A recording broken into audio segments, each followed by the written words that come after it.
Eu estou tentando deixar de ser o que eu posso ter sido, porque tudo isso é passado, não vale mais nada. Não faz sentido nenhum. É um barato ouvir isso, porque todo mundo que vem aqui que realmente se encontrou fala disso.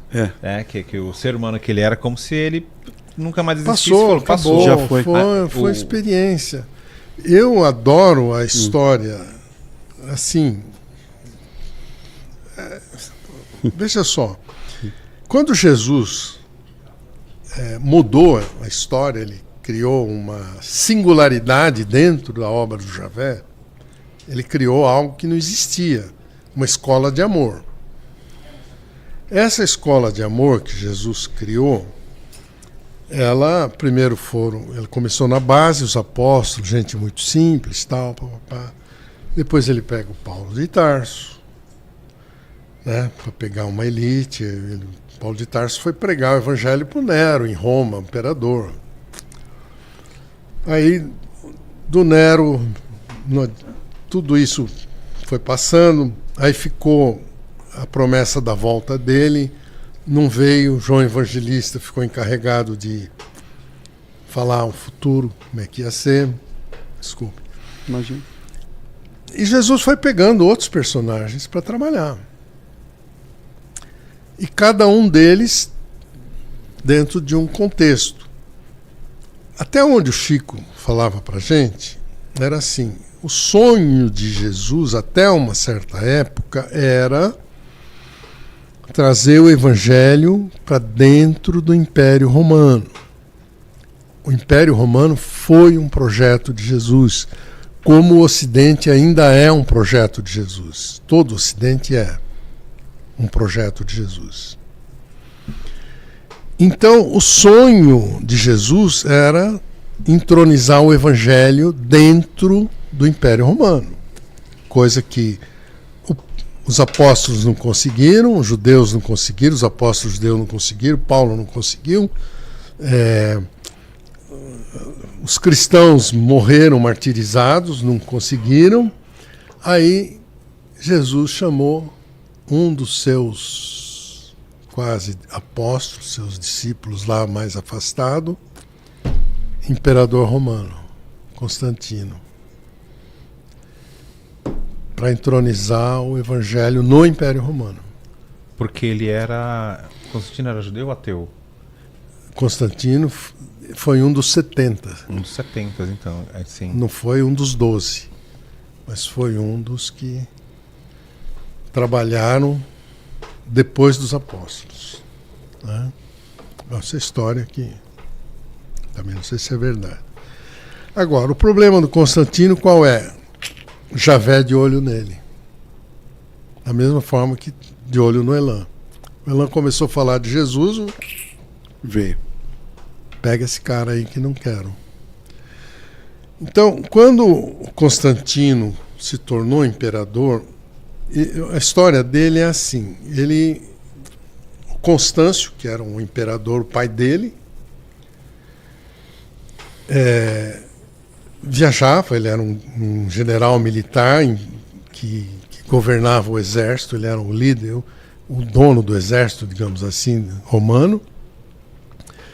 E ele parava sempre numa estalagem na região da Crimeia, eu acho, o leste europeu de hoje. E ele parava numa estalagem lá. Mas era um general poderoso, Constâncio. E nessa estalagem onde ele parou, e o dono da estalagem quis homenageá-lo como imperador, coisa da época, ofereceu para ele a filha dele, para ele dormir com a filha dele. Então Constâncio dorme com uma moça de 16 anos, Helena, porque foi uma oferta do dono da estalagem para receber um imperador na casa dele. E o Constâncio foi embora, voltou para Roma, liderando o exército, batalha para cá, batalha para lá. Uma outra equipe do exército dele, quando passou naquela estalagem, e perceberam que a menina estava grávida. E eles eram cristãos, era uma família de cristãos. Então, essa menina, Helena, ela criou o filho dela como cristão. Aí um dos militares do Constâncio, quando passou na estalagem, falou, olha, tem uma moça lá na estalagem tal, que tem uma insígnia sua do imperador lá, do Constâncio lá. Ele falou, eu passei naquela estalagem, tive um caso lá com a filha do dono da estalagem e tal. E o cara falou, mas ela está grávida.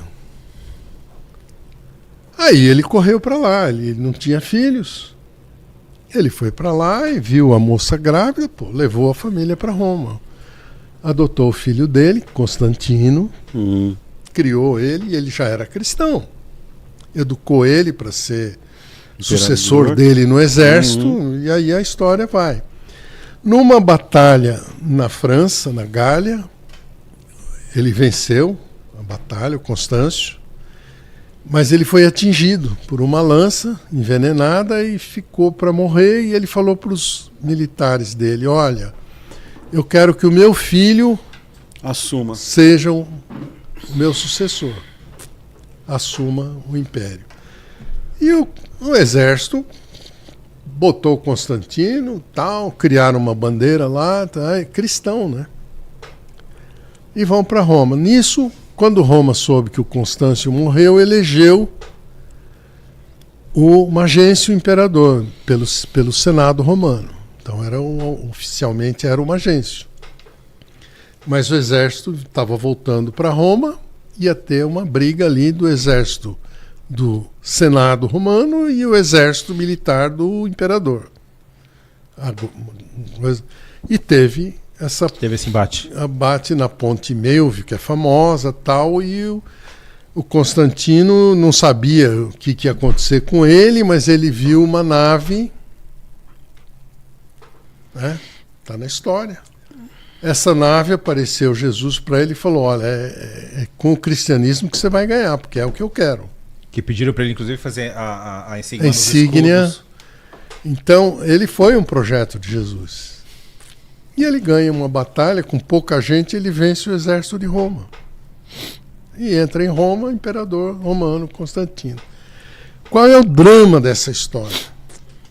Quando ele se viu imperador, a mulher dele, né, a mãe dele, Helena, e a mãe dele, Helena, cristã, ensinando tudo para ele, ele manda a mãe dele para Jerusalém buscar todas as relíquias de Roma, tudo que se referia a Jesus. Ela foi buscar, montou em Roma todo o cenário cristão, né? Em Roma todas as cultura cristã, levou tudo para Roma.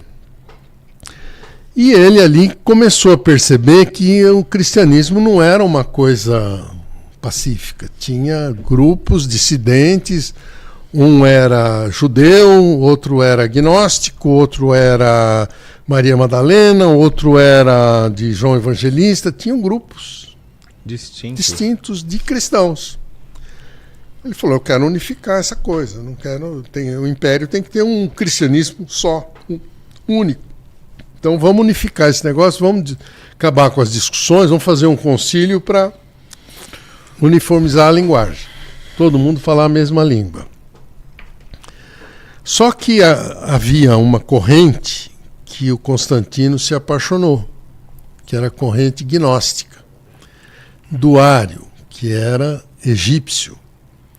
Esse Ário falava o que hoje nós estamos redescobrindo, que esse universo é uma caca errada, que o Deus que criou isso aqui é um demiurgo, que isso aqui não era para ser feito assim, e que estava tudo errado, e que Jesus veio com seus anjos, com sua equipe, para consertar essa caca. E essa era a história que o Constantino abraçou. Quando ele criou o Concílio de Nicéia, ele queria impor o gnosticismo.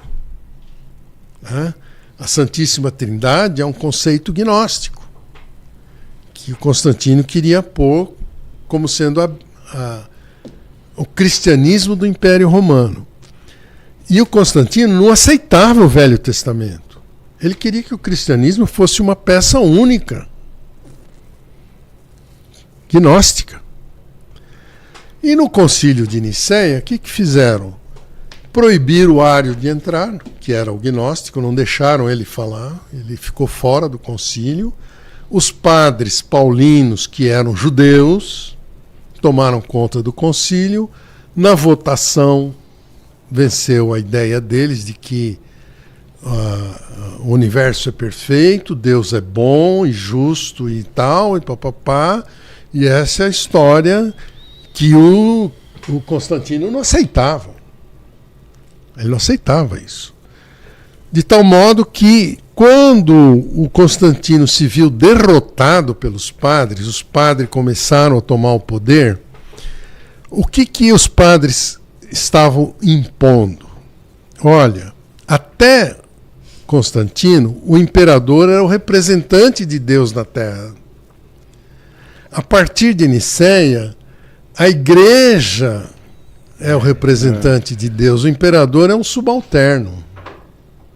Constantino não aceitou aquilo. O universo é uma caca. O império é que tem que organizar essa caca.